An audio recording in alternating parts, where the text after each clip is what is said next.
Hi, my name's Toni Shelbourne, and I'm so excited about being part of the Pet Remedy Summer of Love celebration. I believe supporting emotional well-being in dogs is important because life's tough for dogs, right? We ask them to do lots of things that isn't really natural. One of those things is car travel. So this is why I'm sat in my car today. I want to talk to you about that. Dogs will always struggle in cars, and some travel better than others. And if you have a good traveller, then you're really lucky. But lots of dogs do struggle, and it makes our life quite difficult as well. So there's many reasons why dogs don't travel well. So you do need to look at the root cause of that, because that will really help to be able to put a training into place or any medication in place that might help them. Many dogs have hidden pain. Older dogs, for example, who've suddenly decided that the car isn't a nice place to be, might have a touch of arthritis. So dealing with that can really help them become more comfortable in the car again.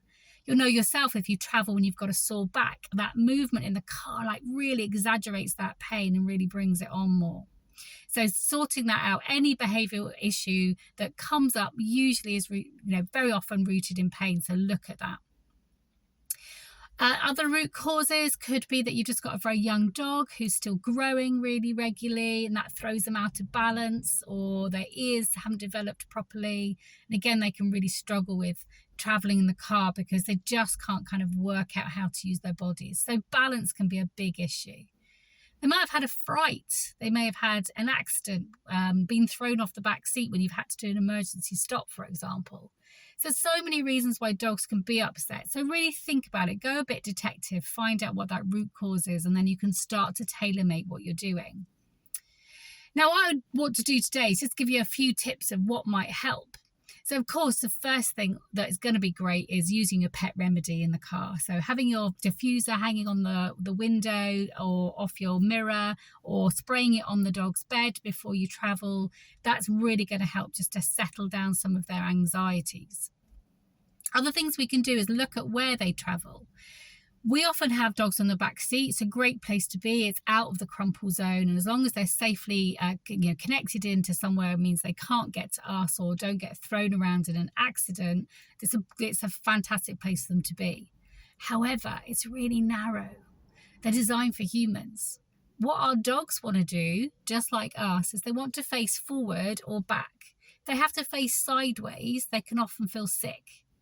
Also, they feel a bit frightened about being thrown off the seat and into that big well in front of them.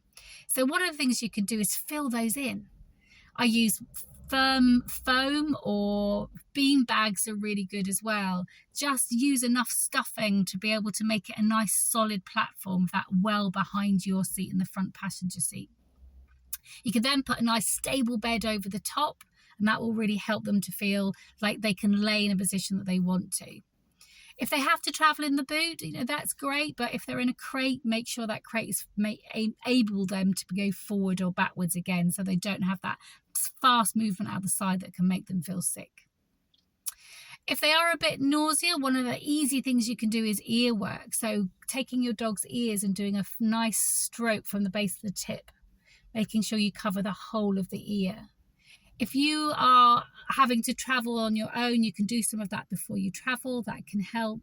If you have a passenger who can be safely connected in with them in the back and everyone's safe, they could do that as they travel along. It's great for puppies on their first journey home as well, to help them to have a really good one that doesn't set them up for, having those negative feelings about the car going forward. Lots of cars now, the modern ones, they're so kind of vacuumed. As you close that last door, we can actually hurt the dog's ears with the pressure that it causes. So cracking a window a little bit before you travel, before you close that last door, can be really useful. Of course, having air circulating around the car is also really good if the dogs are feeling a bit sick as well. There's so many little things we can do to just help that travel. Even how we drive can really help. So if you have a dog that struggles to balance or gets a bit sick, make sure you drive really smoothly. Decelerate a little bit further away from that roundabout. Increase your speed out of those corners by a little bit slower. Don't stamp on those brakes. And above all, don't you do any of that road raging thing, because again, the dogs might think that you're being anxious about them or being annoyed about them as well. So lots of things we can do.